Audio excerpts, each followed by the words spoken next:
오늘부터 약 4개월 내 시간 동안 주님 가르쳐 주신 기도, 줄여서 주의 기도 말씀을 여러분과 함께 나누려고 합니다. 주의 기도는 예수님께서 우리에게 가르쳐 주신 기도입니다. 자, 마태복음 6장 9절 말씀을 다시 한번 읽어볼까요? 같이 읽겠습니다. 그러므로 너희는 이렇게 기도하여라. 하늘에 계신 우리 아버지, 그 이름을 거룩하게 하여 주시며. 아멘. 예수님께서 말씀하시죠. 너희는 이렇게 기도하여라. 네, 주의 기도는 모든 기독교인들이 하는 기도의 표본입니다. 우리의 기도가, 여러분 기도하시죠? 우리의 기도가 이 주의 기도 안에 들어와 있어야 온전한 기도가 되는 것입니다. 그리고 그 기도가 성숙한 기도가 되는 것입니다.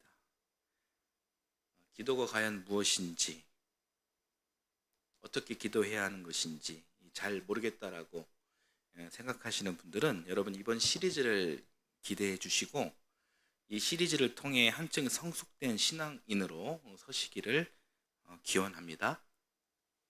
자, 그러면 시작하겠습니다. 주의 기도는 이렇게 시작합니다.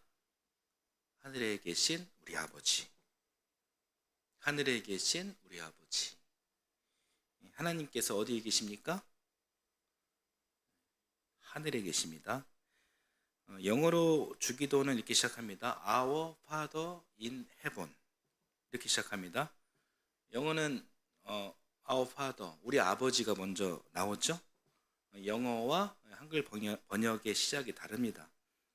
그러니까 어수는 그 헬라어 원문과 영어가 맞아요. 그래서 제 설교는요, 아버지에 대한 이야기를 먼저 하고 그리고 이어서 하늘에 관한 그런 말씀을 여러분들과 나누겠습니다. Our Father in Heaven. 예수님께서는 왜 하나님을 이렇게 아버지라고 이렇게 부르셨을까요? 이건 먼저 우리가 정리할 필요가 있어요. 자, 질문합니다. 제가 여러분께. 하늘에 계신 아버지는, 우리 아버지는 남성이실까요? 여성이실까요?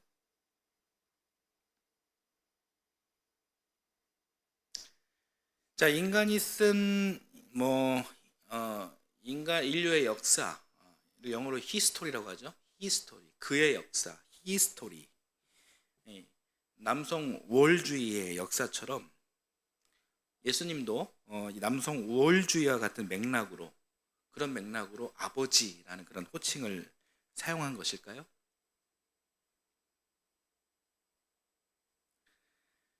결론적으로는 그렇지 않습니다. 성경은요, 성차별을 조장하는 책이 아니에요. 보수적인 기독교인들이 이 성경을 남자의 우월성으로 착각하는 대표적인 성경 이야기가 있습니다. 그 중 하나가 여러분 잘 아시는 아담이 먼저 창조되고 그 부산물로 갈비뼈로 하와가 창조됐다라는 이야기입니다. 그러니까 남자가 먼저고 여자가 나중이다라는 그런 이야기예요. 그러나 우리가 창세기를 자세히 보잖아요. 그러면은 창세기는 그렇게 기록되어 있지 않습니다. 창세기 1장 27절을 한번 볼게요. 같이 한번 읽어보겠습니다. 하나님이 당신의 형상대로 사람을 창조하셨으니 곧 하나님의 형상대로 사람을 창조하셨다. 하나님이 그들을 남자와 여자로 창조하셨다. 그렇습니다. 하나님은 사람을 지으실 때 남자를 먼저 창조한 것이 아니라 사람을 창조하셨어요. 사람을 창조하시고 그 뒤에 남자와 여자를 구분하신 겁니다. 이것이 성경이 말하는 팩트예요.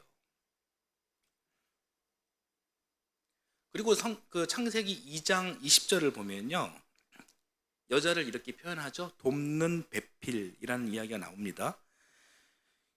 여기서 돕는, 이것의 그 히브리어, 원문 히브리어는 에제르라고 합니다. 따라서 한번 해보실까요? 에제르. 네, 에제르가 무슨 뜻이냐면 돕다라는 뜻이에요. 돕다라는 말은 맞는데, 근데 이게 어떻게 돕는 거냐면은 시중이나 내조 같은 그 아래에서 위를 돕는 그런 뜻이 아니에요. 그 반대로 하늘에서 아래를 돕는 거예요. 즉 위에서 아래를 돕는, 하늘에서 땅을 돕는, 굉장히 거룩한 뜻이라는 이야기입니다. 돕는 배필이라는 뜻은 여러분 하늘에서 거룩한 도움이란, 하늘에서 온 거룩한 도움이란 뜻이에요. 그렇기 때문에 하나님께서는 남자를 먼저 만드시고, 그리고 여자를 남자에게 뭐 내조나 시중드는, 아래에서 그 돕는 그런 그 아랫사람 같은 그 존재로 만드신 것이 결코 아니라는 이야기입니다. 남자 성도 여러분 아시겠습니까? 이것이 성경 창세기가 말하는 사람 창조 이야기예요. 매우 동등한 수평적인 질서의 남자와 여자, 그리고 서로 돕는 에제르입니다. 이 에제르는 서로 돕고 서로를 도와주고, 그리고 서로 사랑함을 주시기 위해 허락하신 하늘의 거룩한 선물이기 때문에 이 하나님 창조 질서 안에는 이 성차별이나 그리고 남성 우월주의 요소가 결코 절대로 있을 수 없는 것입니다.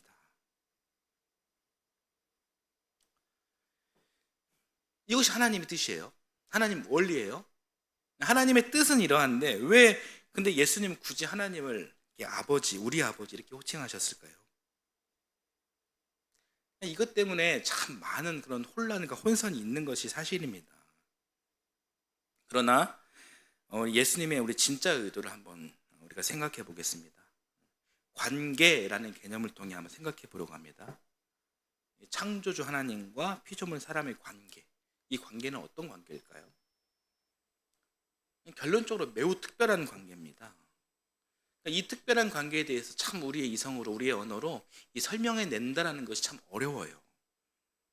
어렵지만 그나마 우리가 가진 이성과 언어로 접근할 수 있는 비유가 있어요. 그것은 제가 지난번에도 말씀드렸지만 엄마와 아기의 비유입니다.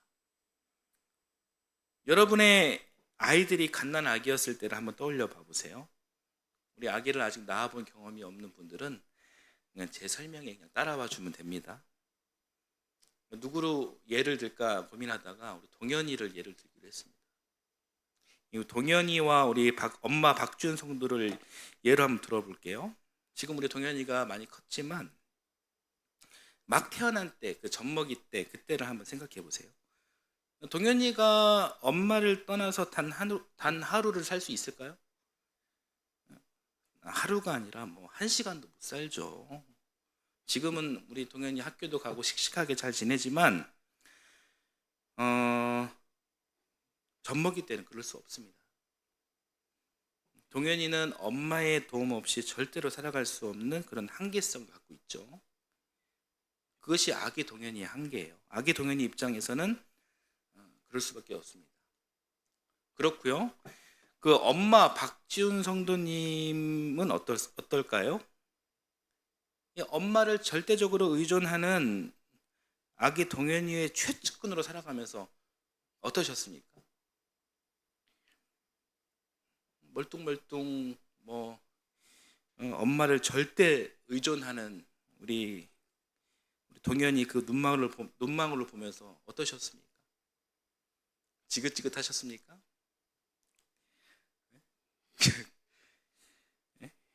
아기 동현이에게 이렇게 밥 먹이고 또 기저귀 갈아주고 또 재워가면서 사실 지긋지긋한 마음을 갖기보다는 오히려 행복하죠.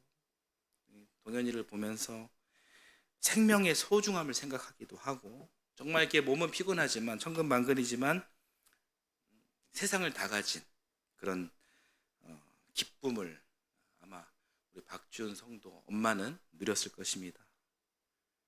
동현이를 보면서 환상적인 미래를 꿈꾸고, 지금은 어떨지 모르겠지만 환상적인 미래를 꿈꾸며 축복하고 또 축복하고 그리고 또 축복하고 한없이 축복했을 거예요.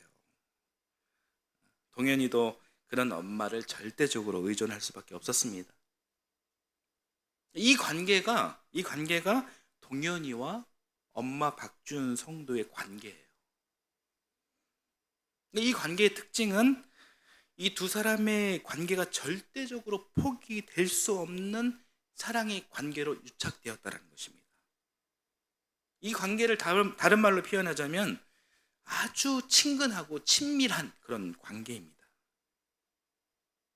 이 세상의 언어, 친근, 친밀이라는 그런 이 말로도 이 관계를 완전히 다 담을 수가 없어요.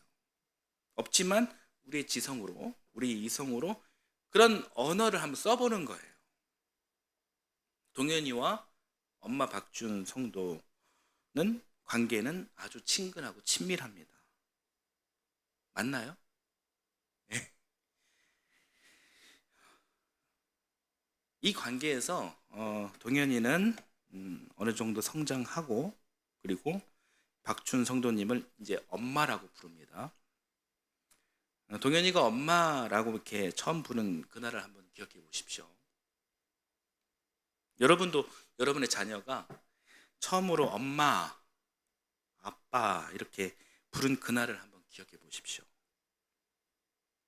그날 어떠셨습니까?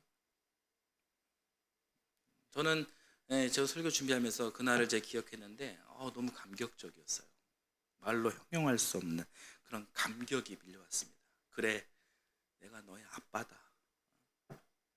그래, 내가 너의 엄마다. 나보다 너를 더 사랑하는 아빠, 엄마. 그 순간 기억나시죠? 네. 그 순간을 이제 경험할 겁니다. 우리 청년들은요. 아마 부모인 우리는 이 순간만큼은 그동안 생각해왔던 엄마, 아빠라는 이 문자의 이해를 넘어 초월해 이 뭔가 말로 표현할 수 없는 평상시 우리의 그런 언어, 엄마, 아빠 이런 생각으로 결코 담을 수 없는 이 새로운 개념의 엄마, 아빠를 깨달았을 것입니다. 무엇 때문에 그랬냐면 논리적으로 결코 설명해낼 수 없는 그 아이에 대한, 그 아이를 향한 무조건적인 사랑 때문이었어요.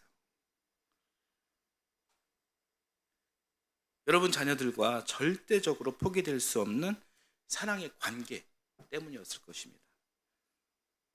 그런 느낌을 경험했다면 엄마, 아빠 이 호칭은요, 이 평범한 호칭이 아니라는 거예요.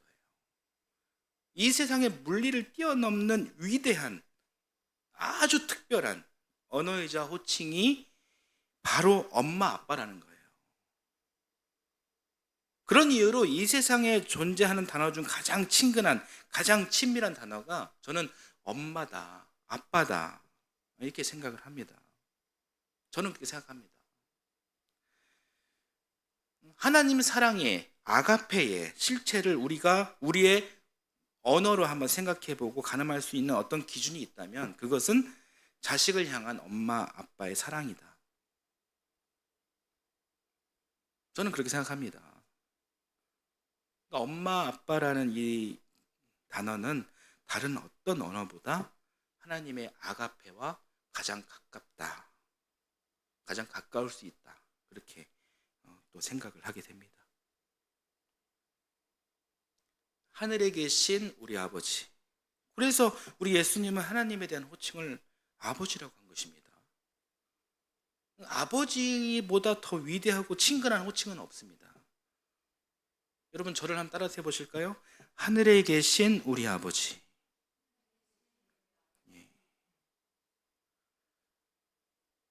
그런데 이 대목에서 또 이런 질문이 있을 수 있어요. 목사님, 그러면 하나님을 어머니라고 불러도 되지 않나요?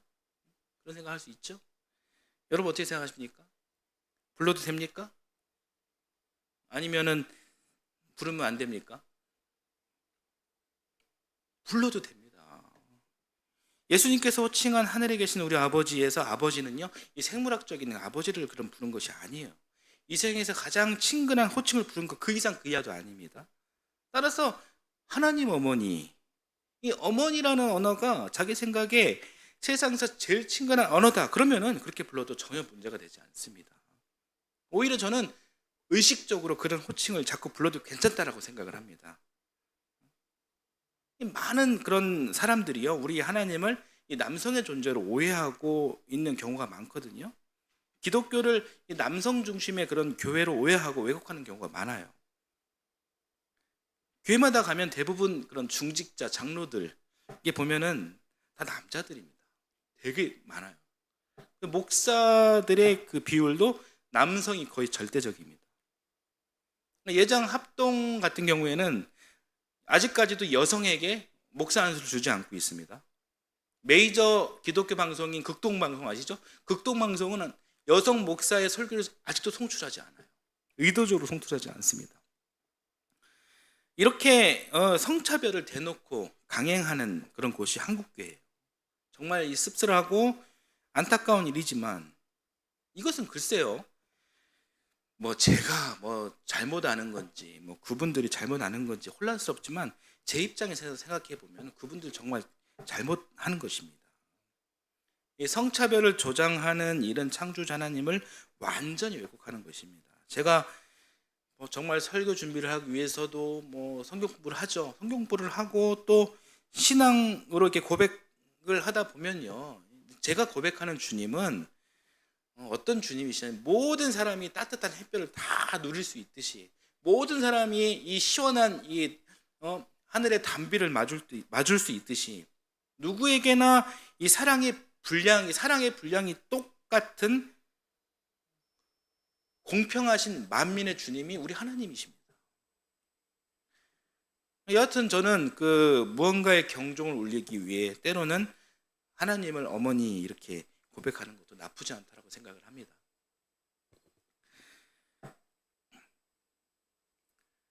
인류의 역사 안에서 여성이 남성에 비해 굉장히 소외되고 불평등한 선상에 있었던 것은 자명한 사실입니다. 그래서 여권 신장을 주창하는 건강한 페미니즘은 존중받아야 마땅하고 이 운동에 많은 남성들도 동참해야 한다라고 생각합니다. 다만 경고돼야 될 것이 하나 있습니다. 뭐냐면 지난 역사가 뭐 그동안 남성이 여성을 지배해온 억압해온 역사이기 때문에 이제는 여성이 남성을 지배한다, 이런 똑같이 억압적인 그런 논리로 남성 혐오를 조장하는 그런 일은 우리 사회에서 그런 일들이 좀 있죠? 없지 않아 있습니다. 그런 일들은 또 성서적이지 않습니다. 이것이 뭐 급진적 페미니즘이에요. 급진적 페미니즘, 남성 혐오 이런 것은 창조신앙 기독교와 또 맞지 않습니다. 이런 생각과 함께 시대착오적이고 부조리한 교회 안에 성차별적 요소를 고발하기 위한 생각으로 하나님을 어머니라 호칭하는 것도 저는 다시 말씀드리지만 괜찮다고 생각합니다. 실제로 이게 하나님을 어머니라 이렇게 부르는 곳도 있습니다. 하나님 어머니 이렇게 그렇게 부르는 그런 교회가 있어요. 우리 동네에도 그런 교회가 있어요. 이산 중학교 앞에 있는 하나님의 교회 아시죠? 네, 하나님의 교회. 거기는 하나님을 어머니라고 부릅니다. 그런데 거기 이단이에요. 예수 그리스도가 아닌 사람 안상홍을 교주로 섬기는 이단입니다. 그러니까 안상홍은 남자고 그리고 하나님은 여자예요. 그래서 하나님을 어머니, 하나님 어머니 이렇게 부르는데, 그러니까 이 이단 때문에 그 하나님을 어머니라 이렇게 호칭을 하면은 굉장히 좀 이렇게 오해받을 수 있는 그런 일들이 있어요. 불편한 일이 발생할 수도 있습니다. 뭐 이 일 때문에 괜히 오해받으면 억울하잖아요. 그래서 중요한 것은 뭐 아버지로 부르냐 아니면 어머니로 부르냐 뭐 이런 것이 중요한 것이 아니고, 아까도 말씀드렸다시피 인간이 만들어낸 가장 친근하고 친밀한 단어인 아버지, 어머니로 하나님이 호칭된다. 여기에서 아버지, 어머니는 생물학적 관계 호칭이 아니다. 철저한 사랑의 관계 호칭이다. 그러니까 우리가 주목할 것은 바로 이 관계성이라는 거예요. 그래서 우리는 앞으로 우리 하나님을 뭐라고 호칭하면 좋을까요? 우리 교단 그 경기노회 노회장 목사님이 관리교회 조석재 목사님이라고 계시는데, 이분은 하나님을 어떻게 부르냐면은 그분이라고 이렇게 부르시더라고요. 세례 요한의 그런 말대로 우리는 그분의 신발끈을 조차 이렇게 묶을 수 없는 존재다. 감히 어떻게 사람이 하나님의 이름을 감히 부르냐, 그런 그 맥락에서 그렇게 부르시는 거거든요. 그 목사님 고백이죠. 뭐 절대자 창조주 하나님 앞에 선 피조물, 그 우리 노회장 목사님의 겸손한 고백입니다. 충분히 이해되고 존중이 됩니다. 그분은 그렇게 존중이 되지만, 자, 우리는 어떻게 부르면 좋으냐? 그거는 여러분들의 자유예요. 다만 우리가 선택할 수 있는 좀 쉬운 방법은 예수님께서 하신 일을 좀 따라하는 거죠. 예수님께서는 아버지라 이렇게 호칭하셨다는 사실을 우리가 기억해 두면 우리가 좀 쉬울 수도 있습니다. 우리도 단순하게 이 아버지라 호칭하는 것도 불편함 없이 내 신앙을 지켜낼 수 있는 그런 방법이 될 수 있으리라고 봅니다. 자, 하나님 호칭과 관련해서는 여기까지 하겠습니다. 자, 그리고 그 다음으로 이어가겠습니다. 하늘에 계신 우리 아버지. 자, 우리 아버지는 정리가 됐고요. 다음으로 하늘에 계신을 보겠습니다. 예수님은 하나님을 하늘에 계신 분이다 이렇게 말씀하고 계셔요. 하나님이 어디 계시다고요? 하늘인데 어떤 하늘을 이야기하는 것일까요? 물리적인 하늘, 스카이, 그 하늘을 이야기하는 것일까요?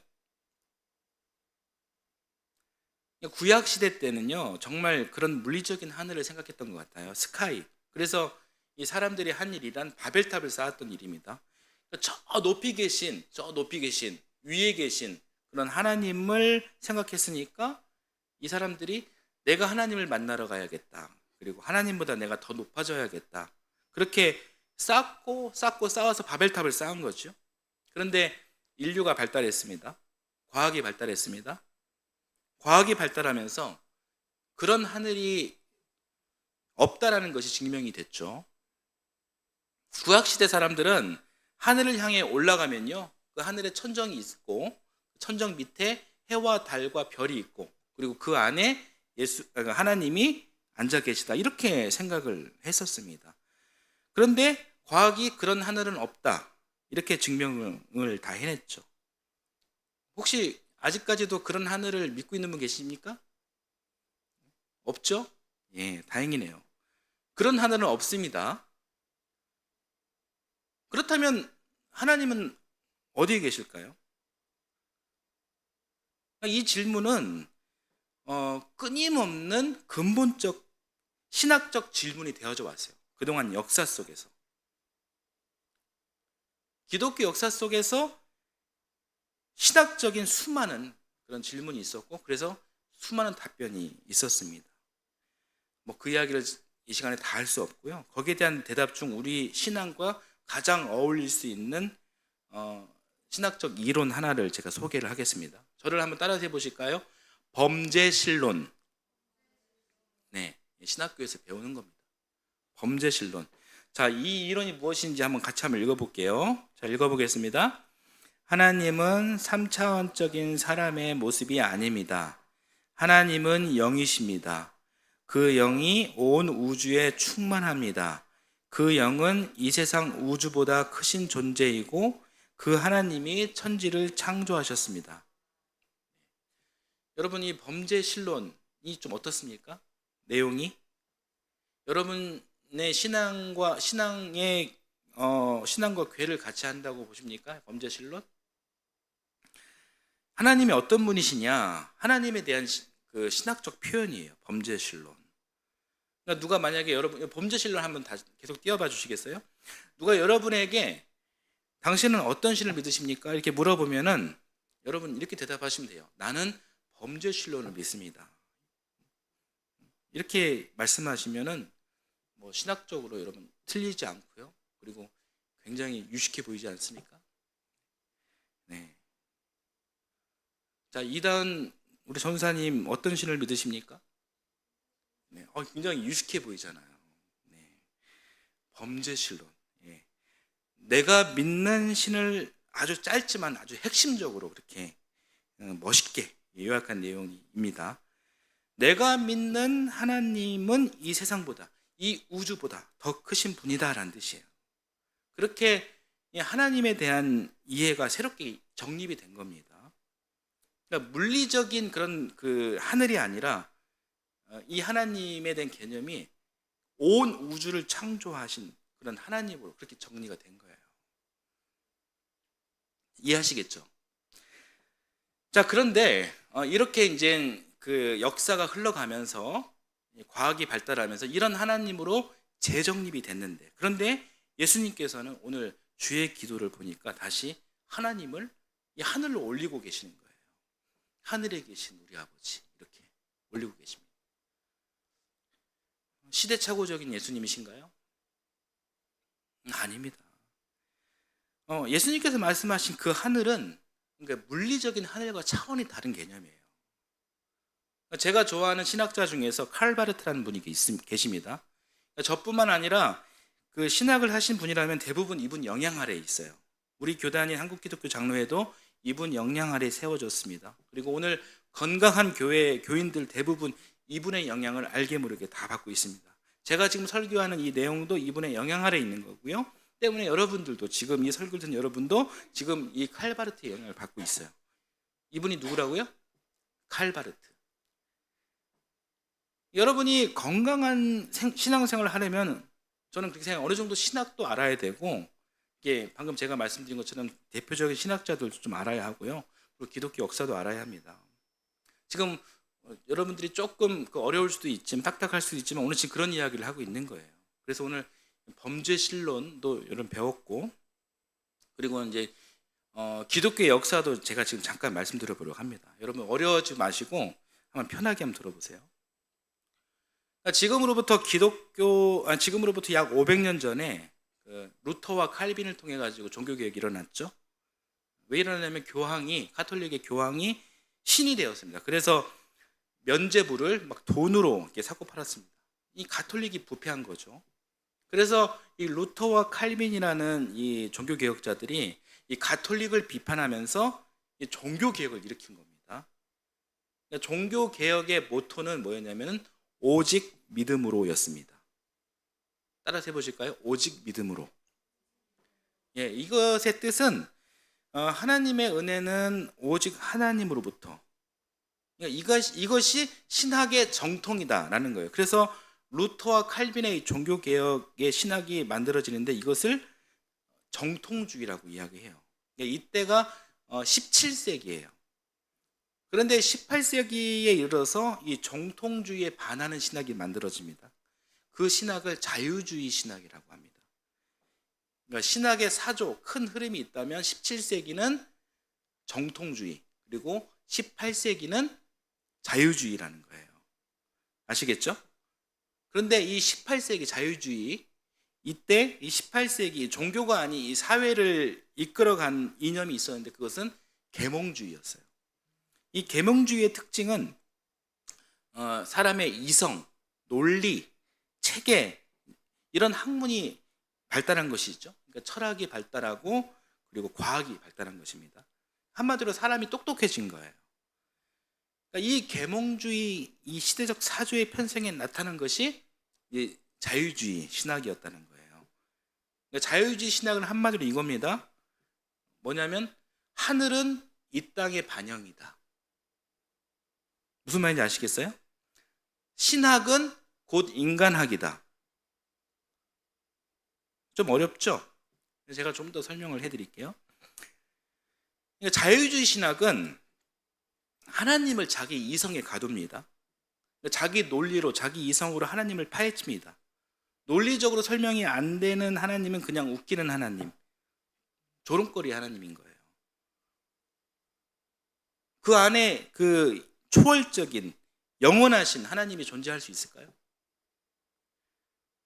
예를 들어 창세기 1장 1절 태초에 하나님이 천지를 창조하셨다 이런 이야기 있죠. 성경의 첫 시작 이 선언이 우리 신앙의 성경 이 66권 전체에 이 창세기 1장 1절 태초에 하나님이 천지를 창조하셨다 이 말씀이 대전제가 된다라고 제가 지난 창세기 시리즈 이야기할 때 제가 말씀드렸습니다. 그런데 이 계몽주의와 자유주의 신학은 우리 이 신앙의 대전제를 어떻게 생각할까요? 웃기는 이야기예요. 하나님이 천지를 창조하신 고고학적인 근거가 어딨냐, 과학적 근거가 어딨냐, 이거예요. 이 자유주의 신학자들에게 천지 창조 이야기는 그냥 신화, 동화 같은 이야기일 뿐입니다. 또 하나, 예수님께서 동정녀 마리아 혈통에 태어나셨죠? 근데 자유주의 신학자들은 어떻게 그럴 수 있냐? 요셉은 예수님의 아버지 요셉과 예수님의 어머니 마리아와는 아마 잠자리를 가졌다. 그래서 마리아가 임신했다. 이렇게 자기들 상식 선에서 납득이 돼야 많이 믿는 겁니다. 그것이 계몽주의였고 자유주의였어요. 또 예수님께서 물 위를 걸으셨다라는 이야기가 나와요. 물 위를 걸으셨다. 어떻게 그럴 수 있냐? 당시에 물 위를 걷는 예수님을 모습을 본 제자들이 너무 피곤해가지고 환상을 보았다. 아니면 뭐 예수님이 이렇게 평지를 걸었는데 그때 새벽이어가지고 물 한 개가 막 깔려가지고 제자들이 뭐 착시 현상을 본 것이다. 이런 이야기를 계몽주의와 자유주의 신학이 하고 있는 거예요. 오병이어의 기적, 오병이어의 기적. 물고기 2마리와 보리떡 5개를 어떻게 10,000명이 넘는 사람들을 먹이냐? 사실 그게 아니라 10,000명이 넘는 사람들이 다 사실 도시락을 싸왔는데 어린 한 아이가 예수님께 도시락을 바치는 모습을 보고 그 10,000명의 사람들이 양심에 찔려가지고 그렇게 도시락을 다 내어놓았다. 모아서 먹고 보니 12광주리가 남았다. 이 그럴싸한 논리로 이야기는 하지만 사실 이런 이야기들은 우리 하나님의 초월성을 부정하는 것입니다. 이렇게 성경을 자기식대로 재해석을 합니다. 자기 이성과 논리대로 성경을 바라보고 그 이성과 논리 안에서 자기 계산기 안에서 도출되지 못하는 답이 있다면 그 이야기는 믿지 않거나 방금 제가 위에서 말씀드린 이야기로 그렇게 재해석을 해버리는 겁니다. 그러니까 이 사람들에게 예수 그리스도는 어떤 존재일까요?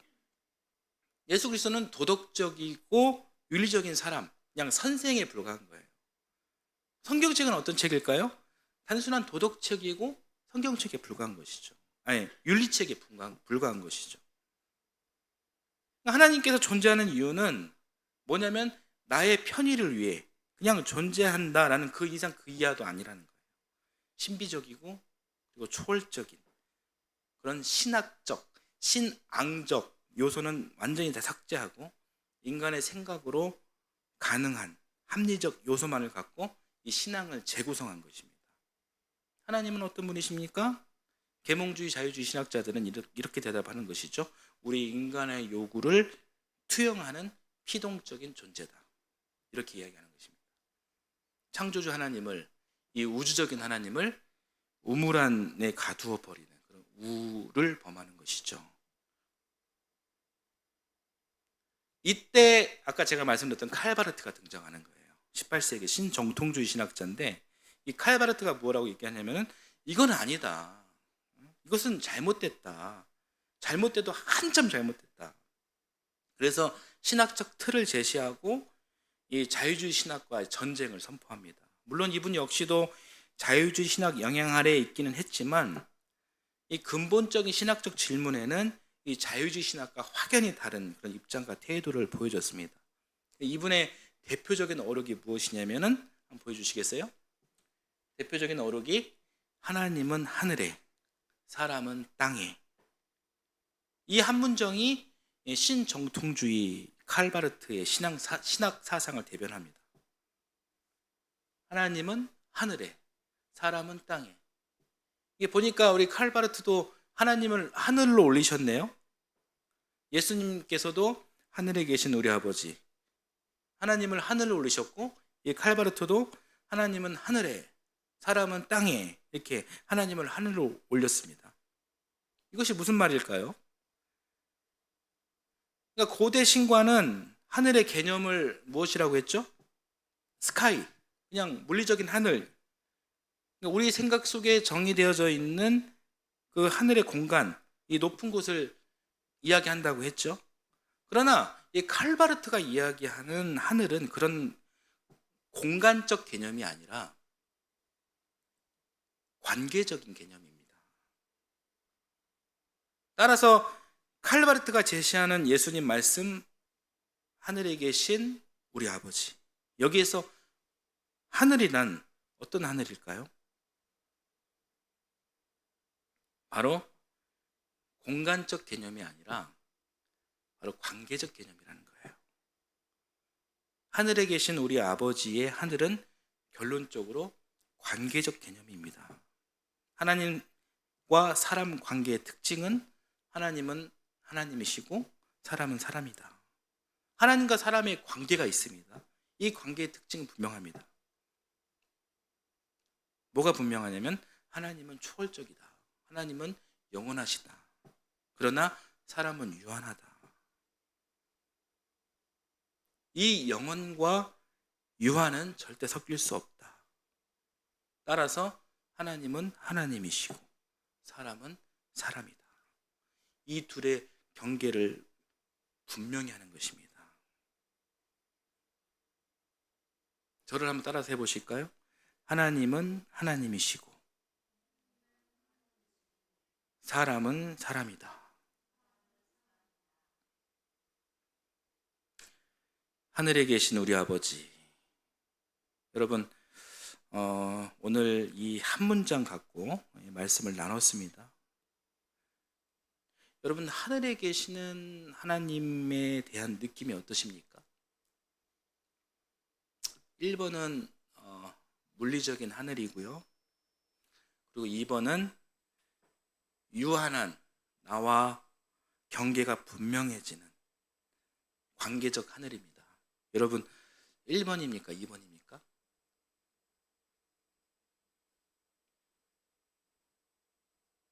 그렇습니다. 우리 하나님은요, 우리 사람이 결코 가둘 수 없는 그런 존재, 창조주십니다. 하늘에 계신 하나님의 개념을 여러분 이성으로 한번 잘 담아보시기 바랍니다. 그리고 그 개념을 자꾸 생각하다 보면은 어느 순간 우리 이성의 언어가 우리 신앙으로 옮겨지게 됩니다.